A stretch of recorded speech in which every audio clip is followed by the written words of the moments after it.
अरे चाय मंगा के कहाँ चल गई नी?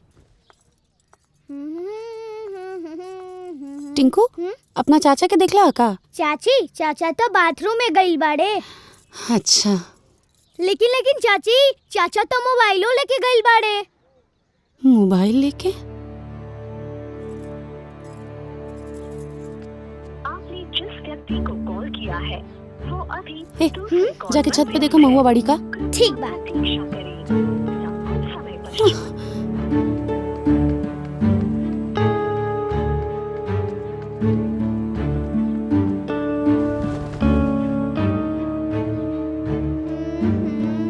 वो अभी दूसरे कॉल पर। चाची छत पे तो केहू नहीं खे। भगवान जी बहुत लेकिन चाची जैसे मोबाइल लेके चाचा बाथरूम में उसे बतिया सकेले, वैसे ही उहो ता मोबाइल लेके चाचा से बाथरूम में बतिया सकेले ना। हे भगवान, बाथरूम में ऐसा का बात होत होई? आपने जिस व्यक्ति को कॉल किया है वो अभी दूसरे कॉल पर व्यस्त है।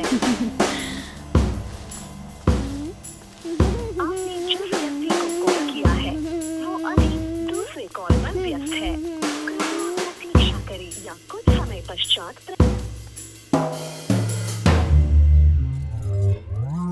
आपने जिस व्यक्ति को कॉल किया है वो अभी का यार चैन से पैखाना खैल भी दुश्वार के लिए बाड़ू।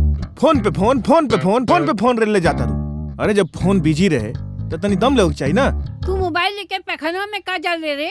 मोबाइल वो हगे लगा रे। दादी तू ना कुछ और बोललू। ला तोरे चाचा का फोन है, उन्हीं से बात करता नहीं है। बात कर। 1 मिनट चैन ना। जी चाचा जी प्रणाम। हम ठीक बानी।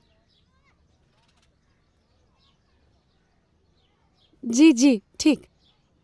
जी प्रणाम।